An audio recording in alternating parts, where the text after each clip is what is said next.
Allora, eccoci qua. Allora, siamo in diretta con il nuovo appuntamento sia sulla pagina Facebook che sul gruppo del Cantiere delle Donne. Io vi do il benvenuto. Questo è un nuovo appuntamento appunto con gli esperti di ARPA, l'Agenzia regionale per la prevenzione e la protezione ambientale del Veneto. Il tema è di cosa parliamo oggi? Oggi parliamo del meteo. Quante volte, diciamoci la verità, consultiamo le previsioni del tempo, poi adesso è diventato anche molto più semplice con le app e con i vari siti nel nostro telefono. Lo facciamo davvero, sono sicura, molte volte. Ma davvero sappiamo com'è organizzato il servizio meteorologico del Veneto? Ed è per questo che do il benvenuto alla dottoressa Roberta Racca, che è appunto previsore del servizio meteorologico di ARPAV. Dottoressa Racca, benvenuta, grazie per essere con noi. Grazie a voi dell'invito. Allora, una domanda è doverosa. Oggi fa davvero molto caldo, a dire il vero faceva caldo anche ieri. Cosa ci dobbiamo aspettare per i prossimi giorni? Partiamo subito con un bollettino, ce l'abbiamo a portata di mano, dottoressa? Esatto, sì, volentieri. Allora, fa caldo, ha fatto ieri oggi, farà caldo oggi, ha fatto caldo ieri, farà caldo oggi e farà caldo anche i prossimi giorni. Siamo infatti in compagnia dell'anticiclone africano che ha portato appunto e sta portando questa bolla di aria calda e caldo-umida. Questo durerà fino almeno a domenica con un picco sabato, quindi temperature che raggiungeranno i 36-37 gradi di temperatura massima in pianura e di notte non si starà tanto meglio perché avremo 24-25 gradi. Un lieve cedimento di questo anticiclone ci sarà domenica con l'avvicinamento di una perturbazione da ovest e il suo passaggio vero e proprio che sarà lunedì, dove le temperature andranno giù in maniera sensibile, quindi parliamo di un abbassamento di 7, 8, 9 gradi, anche di più sulle zone montane. Quindi insomma cominciamo a respirare da lunedì, insomma già da domenica un pochino, ecco, giustamente Esatto. lei ha usato un termine, ci dobbiamo anche abituare ad usare i termini corretti, l'anticiclone che è l'alta pressione, quindi bel tempo, ma in questo caso forse anche troppo, vero? Allora senta, il servizio meteorologico del Veneto, intanto come è organizzato? Voi vi trovate, la vostra sede è a Teolo, relato sui Collegani, posto meraviglioso. Ecco, noi ce la immaginiamo come una centrale operativa dove davvero è un po' la stanza dei bottoni dove viene un po', non dico deciso tutto perché purtroppo sul tempo non si può decidere, ma ci sono tante persone, immagino tante figure professionali e ognuno si occupa. Ce lo spiega un pochino, dottoressa? Sì, la nostra sede è appunto sul parco, all'interno del Parco Regionale del Collegani a Teolo, è una sede che ormai è dal 92, inaugurata nel 92.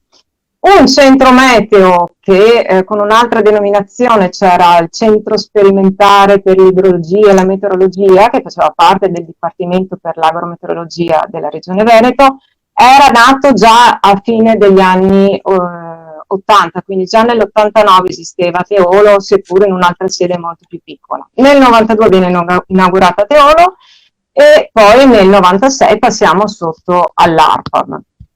Il nostro centro è attivo tutti i giorni dell'anno, quindi noi emettiamo previsioni meteorologiche tutti i giorni dell'anno, siamo organizzati a turni, siamo circa 10 previsori, parlo dell'ufficio previsioni, poi attorno alla figura dei previsori ci sono altri colleghi che si occupano ad esempio di validare i dati, di archiviarli, quindi ci sono altre figure professionali come diceva lei. Siamo organizzati a turni, abbiamo appunto un orario di servizio in cui mettiamo i nostri prodotti giornalieri, quindi in cui mettiamo il bollettino Meteo Veneto, il Meteo Spiagge, il Meteo Garda e poi finito il nostro turno di lavoro abbiamo comunque attivo un servizio di reperibilità H24. Questo significa che noi siamo attivi 24 ore su 24 tutto l'anno. Attivi anche fuori dall'orario di lavoro, quindi in caso di emergenze. Sì, e questo è importante ovviamente perché noi ci sentiamo, come dire, garantiti. Quindi H24, insomma, dietro ci sta un mondo che non conosciamo, ecco, come dire. Allora, quali sono i vostri strumenti? Cioè, come si fanno le previsioni del tempo? Perché molto così romanticamente io mi ricordo i miei nonni che bastava guardare il cielo e capivano già che cosa magari stava arrivando in quel momento e domani come sarebbe stata, però diciamo che è una scienza, no? Avete dei, come dire, dei modelli matematici, insomma è molto diverso da come romanticamente lo dicevano i miei nonni, ecco. È vero, è una scienza, però quello che ha detto è importante, cioè l'osservazione del cielo comunque rimane sempre importante, poi magari lo Sì, ribadiamo dopo. Come strumenti di previsione, allora, la previsione intanto è un lavoro complesso. È un lavoro complesso che è frutto dell'elaborazione di tanti dati, della consultazione di tanti dati e poi c'è anche il fattore umano, quindi il fattore proprio legato ai previsori che operano questo lavoro. Innanzitutto noi usiamo questi modelli matematici, è il nostro pane quotidiano. Cosa sono questi modelli matematici? Sono degli elaborati, noi li utilizziamo il prodotto finale di questi calcoli matematici che vengono eseguiti in centri di calcolo. Noi utilizziamo un modello europeo che viene fornito da Reading, in Inghilterra, un modello inglese, che vanno a diciamo, darci un'evoluzione di quelli che saranno i principali parametri meteorologici nelle successive ore, quindi vanno un po' a semplificare quella che è la realtà. E già essendo dei modelli matematici portano in sé comunque un grado di errore, un piccolo percentuale grado di errore. Questi modelli sono sempre più efficienti, negli anni sono migliorati, però comunque in sé portano una percentuale di errore. Quindi vanno a rappresentare in maniera schematica quella che è la realtà di fatto. Noi utilizziamo questi modelli vanno però calati in quella che è la realtà geografica e quella del Veneto è una realtà complessa perché abbiamo le Alpi, le prealpi, abbiamo una pianura, abbiamo l'effetto del mare e quindi tutti questi modelli vanno poi calati alla realtà e interpretati. È qua che entra in gioco poi il fattore umano, quindi il fattore dell'esperienza e del nostro lavoro. Della preparazione, diciamo. Della preparazione, no? ma anche e soprattutto dell'esperienza, perché noi ancora adesso, cioè, si può dire che c'è sempre da imparare. E quindi ovviamente più previsioni si fanno, più conosciamo il nostro territorio e come si possono comportare determinati eventi, ad esempio il scirocco oppure la bora, cosa possono comportare questi eventi, insomma più le previsioni vengono fatte, più c'è esperienza in questo settore, ovviamente aiutati dalla tecnologia e più riusciamo a fare al meglio il nostro lavoro. Oltre a questi strumenti, sì, prego. Oltre a questi strumenti, quindi modelli matematici, abbiamo poi proprio strumenti veri e propri di osservazione in diretta dei dati in tempo reale, quindi e queste le abbiamo con il satellite, che abbiamo quindi immagini da satelliti acquisiti, il Meteosat, e in immagini radar abbiamo i nostri radar che ci forniscono quindi le immagini di precipitazioni in tempo reale e sono strumenti molto sofisticati, tra l'altro appena rinnovati nel 2019 nel software insomma e nell'hardware, quindi sono strumenti di ultima tecnologia. Uno l'abbiamo a Teolo su Monte Grande, non so se qualcuno l'ha mai visto, si vede questa grande palla bianca, il nostro radar di Teolo. L'altro gemello, il fratello gemello come tecnologia e software, è a Concordia Sagittaria, quindi dalla parte nord-orientale della regione del Veneto. E poi esiste, noi lo chiamiamo, è un piccolo radar che dà un dettaglio minore ed è posizionato attualmente a Valeggio sul Mincio. Quindi i due radar principali comunque sono quello di Teolo e quello di Concordia Sagittaria. Questi strumenti poi sono affiancati da una rete, la rete ARPA di telerilevamento, importantissima, una rete che ormai è nata anche questa alla fine degli anni '80, quindi prime stazioni al suolo messe in loco nell'84 mi sembra e poi nel 92, quindi abbiamo dati dal 1992. Queste stazioni sono importantissime perché riusciamo in tempo reale ad avere delle informazioni su temperatura, pressione, umidità dell'aria, direzione del vento, ma soprattutto ci hanno creato un archivio storico di dati, quindi dalla fine degli anni 90. Certo che è molto importante per voi, ovviamente, anche per farci uno studio, perché Certo, avere abbiamo una raccolte. lunga casistica. Senta, lei ha appena parlato di umidità dell'aria. Adesso, sa, da giornalista mi viene un'altra piccola curiosità, visto il caldo. Non dico magari con la precisione, perché in questo momento non ha gli strumenti di fronte, ma quanta umidità c'è con questa temperatura, che noi percepiamo come molto alta, infatti. Allora, la pianura padana per sua Es- conformazione, detta anche Val Padana, appunto, ha le caratteristiche di Sì, valle, quindi tende ad avere un ristagno di umidità nei bassi strati, abbiamo poi molte aree umide, abbiamo la laguna e quindi abbiamo valori di umidità elevati. Ora, noi in tempo reale possiamo anche andare a consultare se volete, però insomma abbiamo comunque umidità elevate, mm. superiori al 50% se vogliamo dire, Ecco, ed è sì, giusto quello per che avere poi un ci dà. parametro. Sì, sì, sì. Sì, ma anche di più, dipende poi dalla fascia oraria, in generale comunque è quella che poi ci dà quella sensazione di caldo umido, fastidioso, cosiddetto disagio fisico. Esatto, noi percepiamo a volte il caldo più in maniera, ecco, come dice lei, in maniera un po' più sgradevole, ecco, proprio perché non è secco, ma perché è l'umidità che ce lo Esattamente, rende un pochino meno sopportabile. Lei parlava prima appunto esattamente. di attendibilità. E, mi rendo conto che molto spesso ricevete delle telefonate per avere magari qualche informazione, poi parleremo anche più nel dettaglio perché ci sono molte professioni, soprattutto d'estate, legate al tempo. E per quanto riguarda l'attendibilità ARPAV, che insomma, siete un'istituzione, quanto che range, diciamo, a che vi potete sbilanciare? Entro quanti giorni? Allora, come dicevo prima, uno degli strumenti che utilizziamo fondamentali sono questi modelli matematici che, come ho detto prima, vanno a rappresentare, a dare Sì? un'evoluzione di quelli che saranno i principali parametri meteorologici, che comunque portano un margine di errore in sé. Poi basta una piccola variazione di un singolo parametro per cambiare a volte da bianco a nero la previsione. Quindi Mm. questo cosa succede? Che quando abbiamo scenari molto diversi, perché consultando molti modelli possiamo avere un modello che dà uno scenario, un altro che ne dà un altro completamente opposto. In questi casi allora può andare ad abbassare il grado di attendibilità di una previsione. Già il fatto di avere sulla modellistica dell'incertezza Sì?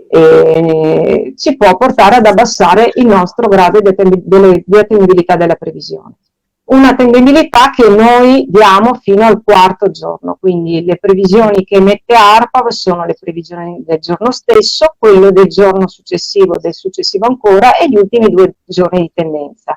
Arriviamo quindi a 4 giorni, questo perché proprio per i limiti stessi dei modelli, più andiamo avanti nel tempo rispetto al modello che abbiamo ad esempio oggi, più aumenta questa percentuale di errore. E quindi Per insomma, cui se qualcuno si arrabbia un pochino perché le previsioni non sono sbagliate nel quinto, settimo o ottavo giorno, bisogna dire, guardate che perché per essere seri, giusto? questo, esatto, questi Arriviamo sono al i quarto motivi. giorno. E Mm. in realtà noi abbiamo introdotto il concetto di attendibilità che può essere anche scarso. Noi abbiamo messo, insomma, introduciamo questo concetto di attendibilità scarsa. Questo non vuol dire perché non sappiamo fare il nostro lavoro, Certo, ma proprio perché a volte lo esplicitiamo nel testo del bollettino, abbiamo degli scenari diversi e un'evoluzione che può essere incerta. Non è giusto né sbilanciarsi da una parte o dall'altra e quindi introduciamo questo concetto di attendibilità scarsa. Questo significa quindi che lo scenario è ancora in fase di valutazione ed è suscettibile ancora di variazioni.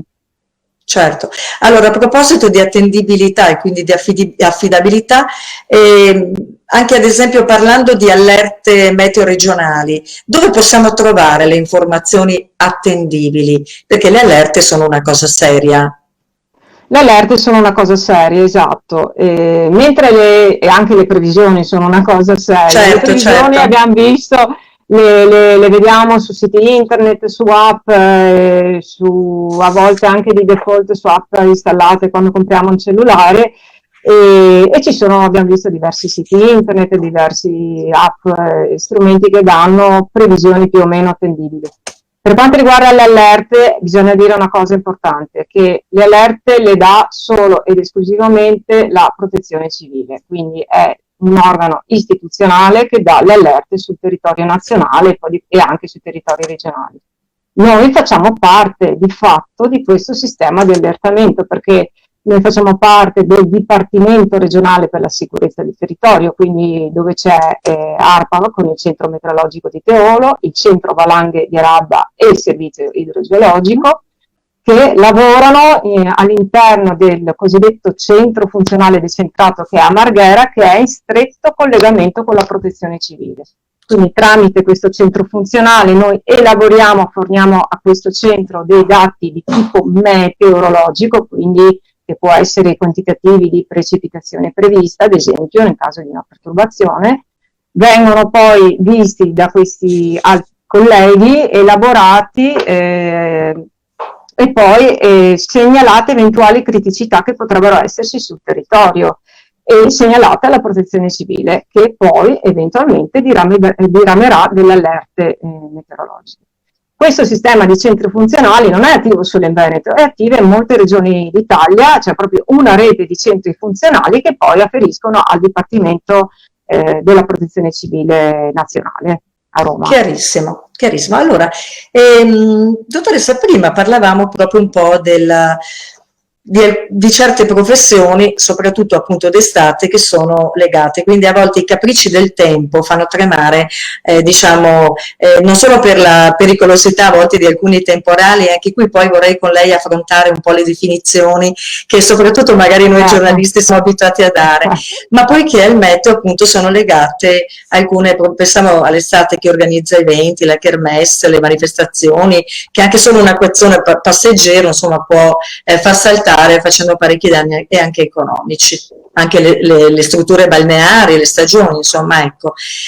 Immagino che voi, come dicevamo prima, riceviate parecchie chiamate in questo senso. Ecco, noi non le chiediamo nel dettaglio, però comunque il vostro servizio è anche quello di informare, cioè noi abbiamo la libertà di poter chiamare anche l'ARPAB, no? Di chiedere, non solo di consultare quindi il sito, che poi ci proviamo, lo facciamo anche vedere magari così un attimo. E quindi insomma è un servizio che comunque l'ARPAB giusto fa. Assolutamente sì, è sempre attivo il nostro numero del previsore di turno, rispondiamo sempre alle telefonate e spesso sì, riceviamo telefonate per quanto riguarda l'estate per l'organizzazione di eventi, per matrimoni, per l'agricoltura, cioè dai settori più diversi. E quello che è importante dire è, soprattutto adesso parlo per l'estate, ci chiedono spesso: ho un concerto stasera da allestire in piazza, piove, non piove, e se sì, a che ora, e a che ora inizia e a che ora finisce. Ecco, queste sono informazioni che capisco, per chi deve organizzare un evento sono informazioni importanti, ma noi non riusciamo ad arrivare a questa definizione, a questo dettaglio, proprio perché certi fenomeni come i temporali possiamo dare una probabilità di accadimento di temporali, di rovesci, quindi possiamo andare a definire quelle che sono le condizioni perché si verificano dei fenomeni di instabilità, ma non andare a questo dettaglio, perché proprio non abbiamo gli strumenti, neanche un modello arriva a questi strumenti. Quindi dicevo, ad esempio, per quanto riguarda siti o app, attenzione anche semplicemente alle app, non esiste una previsione del tuo comune, una previsione meteorologica sul proprio comune, addirittura sul quartiere, non ci arriva proprio il modello, non ci arriverà mai. E quindi a volte l'utente è un po' spaesato e non capisce perché non riesce a dirmi perché piove, a che ora piove, dove piove, allora si cerca appunto di spiegargli i motivi. L'unica soluzione in questi casi è guardare in tempo reale cosa sta succedendo. Quindi abbiamo gli strumenti, abbiamo il radar che è anche online sul sito. Vediamo se riusciamo, dottoressa, a farlo vedere anche lei. Tanto vada pure avanti, ci proviamo. Quindi dicevo, ad esempio, per le manifestazioni estivi, eccolo qua il sito. Proviamoci. Esatto. Nell'icona dove c'è la regione Veneto si può cliccare anche direttamente lì e compare il bollettino che a quest'ora è aggiornato, è stato emesso alle ore 13. Ecco, dicevo, per questi eventi, per concerti, ecco, l'unica soluzione in questo caso, ovviamente, consultarci, che va sempre bene, possiamo dare una maggiore o minore probabilità di questi fenomeni, poi dipende anche dalla zona. Quello che è importante, l'unica cosa è vedere, e come dicevamo all'inizio, guardare il cielo e vedere cosa sta succedendo, perché il temporale sono fenomeni molto locali e colpiscono aree ristrette, quindi può capitare che ti sfiorino anche di qualche chilometro, ma non passino proprio sopra al luogo dell'evento, come può capitare che invece si passi proprio sopra. E sono fenomeni, insomma, pericolosi. Sappiamo che con un temporale sono associati fenomeni elettrici e quant'altro, raffiche di vento. Sto cercando adesso di farla tornare di nuovo in video. Eccola qui. No. Okay. Ecco, qui abbiamo maneggiato un po' di cose, adesso torneremo tutte e due. Questi aggeggi tecnologici ci fanno, eccoci qua, abbiamo visto anche un po' il video, poi casomai ci ritorniamo. Ecco, avete visto che è molto dettagliato tra l'altro il video di ARPAV perché è Veneto, ma poi ci sono le ARPA giusto regionali, a seconda della regione c'è l'ultima lettera. Allora, dottoressa, io poi volevo parlare, ne abbiamo già parlato proprio con voi, diciamo, esperti di ARPAV, del linguaggio, però credo che non sia mai abbastanza, perché anche noi giornalisti a volte facciamo un po' di confusione. Ad esempio, quando parliamo di trombe d'aria, cioè noi vediamo, ci affacciamo alla finestra, siamo fuori e cominciamo a vedere il cielo davvero brutto, nero, e sembra con un vento improvviso. E subito noi diciamo, e magari può anche capitare che scriviamo, una tromba d'aria. Invece che cosa potremmo aver visto che non è tromba d'aria? Allora, i termini dal nostro punto di vista, quindi di tecnici che lavorano, sono termini ben precisi, quindi una tromba d'aria è una cosa, un uragano è un'altra cosa, un ciclone è ancora un'altra, sicuramente non esiste la bomba d'acqua, ad esempio, che è un termine che poi non corrisponde nemmeno a una traduzione letteraria, ma fatta anche, pare, in maniera un pochino così approssimativa. Proprio stamattina ho aperto un giornale, ho visto bomba d'acqua su Ronzo e vabbè, è un termine che ormai i giornalisti utilizzano e che non è proprio dal nostro punto di vista corretto, può passare come un termine mediatico, rende l'idea che dal punto di vista nostro è un nubifragio. Quindi nubifragio oppure piogge intense, fenomeni intensi, temporali intensi, questi sono termini che noi utilizziamo. Tromba d'aria si utilizza a volte sui giornali perché, non so, quando ci sono dei temporali intensi possiamo avere dei danni anche molto ingenti come cadute di alberi, anche per chilometri quadrati, insomma. Ecco, la tromba d'aria è un fenomeno che è legato sempre allo sviluppo di temporali intensi e però è un fenomeno ben preciso dove c'è un imbuto d'aria che si sviluppa da un cumulonembo con un movimento rotatorio, una rotazione che quindi crea dei danni ben precisi e che si possono valutare poi andando sul territorio oppure ovviamente documentando con dei video o delle telecamere. Possiamo anche vedere da radar, ma è sempre meglio intrecciare più dati tra loro. Quindi la tromba d'aria porta dei determinati danni. Il temporale in sé è accompagnato spesso da raffiche di vento importanti e che possono creare dei danni simili, ad occhio così, dei non esperti simili a una tromba d'aria, ma è ben altra cosa, insomma. Allora, dottoressa, proviamo a mettere, ecco perché è il bello della diretta, proviamo a mettere anche questa tromba d'aria, vediamo se ce la facciamo, un'immagine di una tromba d'aria, vediamo, non so se la stiamo vedendo. No, non ce la facciamo stavolta. Pazienza, comunque l'importante è avere un po' fatto anche una distinzione. Ecco, ad esempio, ci ricordiamo qualche anno fa, noi l'abbiamo chiamata tromba d'aria o forse l'abbiamo chiamata uragano, non so, quello che è successo sulla riviera del Brenta, che non possiamo dimenticare. Ecco, lì cos'era esattamente, dottoressa? E quella era veramente una tromba E d'aria. quella era una tromba tornado. d'aria. Era una tromba d'aria, era il 2015, l'8 luglio del 2015, ed è Se lo stata ricordo. una tromba d'aria veramente intensissima. Quindi venti stimati oltre i 300 km orari, abbiamo visto i danni che ha fatto. Quella era Certo, proprio certo. una tromba Una d'aria. tromba Se d'aria. invece vi ricordate nella zona di Albarella, Sì? e poi tutta la costa veneta, lì invece è stato un sistema temporalesco che è risalito appunto dalla zona di Albarella verso nord, lungo tutta la costa veneta fino ad arrivare a Bibione. In quel caso non c'era una tromba d'aria, i danni sono stati molto ingenti, ma legati a fenomeni cosiddetti di downburst, cioè sono fenomeni di venti di caduta frontali, sono dei venti freddi che anticipano il temporale e che quindi possono essere molto molto intensi. Mm. No, è molto Quindi interessante anche era cercare. un fenomeno ben determinato. Poi dal punto di vista degli effetti possono essere devastanti quanto una tromba d'aria, però ripeto, dal punto di vista tecnico sono due fenomeni ben distinti. C'è qualcos'altro, dottoressa, che ci deve rimproverare, parlando impropriamente, per quanto riguarda i fenomeni appunto del meteo?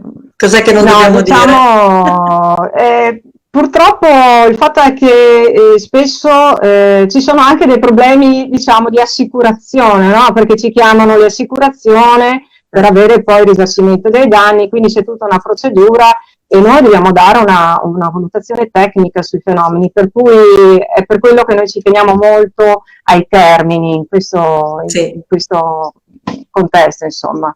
È per questo che siamo un po' più precisi poi nel nostro lavoro e vogliamo che vengano utilizzati i termini giusti. Chiaramente, è una scienza. Allora, Esatto. guardi, noi ci stiamo avviando verso la conclusione della diretta e a me piace citare, come sempre, qualche vecchio detto, come lo abbiamo detto anche prima, ecco, che appunto il tempo, inteso proprio il tempo meteo, quindi, non si è mai sposato perché vuole fare quello che gli pare, giusto? È la verità, lo abbiamo visto perché finora un po', diciamo, parlando di attendibilità, di precisione dei modelli, ce ne siamo proprio resi conto che possiamo controllarlo fino ad un certo punto. E questo è un punto fermo che mettiamo per E questa questo è un punto diretta. fermo. È un punto Certamente. fermo. E poi altre cose importanti era anche capire come funziona un servizio come il vostro di meteorologia, scusate, e che quindi dietro ci sono delle professionalità, ci sono degli studi, ci sono dei percorsi e soprattutto ci sono degli strumenti molto molto tecnologicamente molto avanzati. Ecco. I satelliti voi li consultate praticamente il vostro pane tutti i giorni, ma lei mi dica la verità, quando è a casa e che non sta lavorando, le viene l'istinto di andare a vedere il satellite qualche volta? Noi abbiamo sempre la testa lì, per cui anche che Sì, lavoriamo, anche per la vita privata, noi abbiamo sempre la testa lì. sempre la In testa. realtà abbiamo gli strumenti anche a portata di mano, perché immagini satellitari le troviamo anche Sì. sul web, anche con una buonissima risoluzione. Sì, immagini, ecco, E uno satellite, immagini, giustamente, sì. immagini, ti danno una visione anche di dettaglio, quindi sono anche comode per il tempo libero. Uno, a parte le previsioni, vuole vedere in tempo reale, non so, se voglio andare in montagna, voglio vedere se è nuvolo o non nuvolo, mi apro un'immagine Beh, lo satellitare, possiamo poi consultare anche nel sito vostro, no? sì, poi abbiamo anche le webcam, anche quelle sono Esatto, importanti. Sto parlando sempre di informazioni in tempo certo, reale. Non certo. farsi mai ingannare che se apro un'immagine alle 8 di mattina e vedo il sole, dare per scontato che questo sia poi la fotografia di tutta la giornata. Ecco, questo è molto importante. Quindi affiancare quelle che sono le informazioni di monitoraggio, cioè di quelle che sono informazioni in tempo reale, a quelle che sono poi le previsioni effettive della giornata. E Certo. quindi è sempre bene leggere i bollettini, non affidarsi neanche alla grafica che è semplificativa, perché un simbolo va a dare un'informazione per 12 ore. E quindi è importante anche leggere il testo La del bollettino. descrizione proprio, sì. Esatto, io lo dico sempre anche quando ci chiamano, ma io non ho visto la pioggia. Sì, ma bisogna Sì. leggere il testo del bollettino e capire, eventualmente telefonare nel caso di dubbi ai previsori e rispondiamo sempre ben volentieri. Ecco, lei ha usato come termine il previsore. Allora, ringraziamo Roberta, anzi la dottoressa Roberta Racca, che è appunto previsore del servizio meteorologico di ARPAV. Le auguriamo un buon lavoro. Adesso intanto controlliamo che nei prossimi giorni tutto vada come ci ha detto. Domenica ci aspettiamo e poi lunedì un po' di refrigerio. La ringrazio perché sono argomenti assolutamente di interesse comune. E poi abbiamo anche ripassato, se mai avessimo magari in passato avuto la possibilità di avere alcune nozioni di meteo, comunque di geografia fisica o di altre cose, ci ha dato l'occasione anche di ripassare. Noi ringraziamo l'ARPAV naturalmente per le opportunità che ci dà di informare il cantiere delle donne, le nostre appunto amiche del cantiere, ma poi ricordiamo che è tutto registrato e quindi questa diretta la troverete anche nel canale YouTube e poi probabilmente, credo, sicuramente anche nei canali appunto di ARPAV e tutto quello che si può pubblicare. Grazie e buon proseguimento di giornata. Le previsioni ce le ha già date, siamo a posto. Grazie a lei, buona giornata. Grazie a voi per questa Grazie a tutte, arrivederci. Buona giornata, arrivederci.